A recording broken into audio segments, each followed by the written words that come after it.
Now, here we are up here in the sort of packing room, and you can just imagine how much work is laid out on here. Let's have a chat to a couple of people who know this part of the world pretty well. Phil Smith and Stella. Phil, first, you've done a survey for Business West, your local Chambers of Commerce group.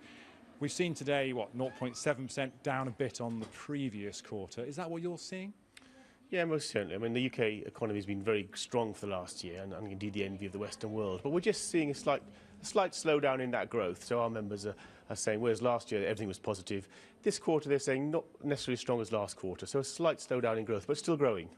OK, now, Stella, the big question, people have been seeing, you know, month after month, quarter after quarter of broadly positive economic numbers, and yet, when are we going to get a pay rise? That's what they want to know. You're in recruitment. Yes. Are they seeing pay rises coming through? They are, definitely. I mean, already a lot of our clients have put temps' wages up and permanent staff wages up. We're getting a lot of companies contacting us to do surveys on wages, and from that, because it's really a candidate market, they're putting rates up bit by bit. Now, that's interesting, because they aren't charities, these companies. They're not, I mean, they might be nice people, but they're putting wages up because they have to. Why? I think because they're worried about retaining their staff, the staff that have perhaps seen them through a recession and have had no salary increases for quite a while. So they're worried about losing them to all the jobs that are out on offer now. And then in order to get quality staff, they're having to compete. Interesting. Are you hearing this kind of thing, Phil, from your members? It's different sector by sector, but certainly companies are...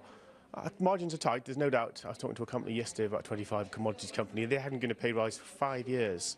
But they're getting to the point where they thought they had to give the pay rise for kind of Stella's reasons, because their staff had been with them, they felt that they owed them that, even if they couldn't afford it. So it's getting quite tight, but people are looking towards pay rises slowly. OK, so there you have it. Very hot down in the furnace, and the economy here in the West Country starting to warm up. If the Chancellor wants some real magic, though, he'll need one of these. That's Harry Potter's wizarding goblet from the movies. It was made here in Bristol. That's good advice, Dave. Thank you very much. Dave Harvey there in Bristol.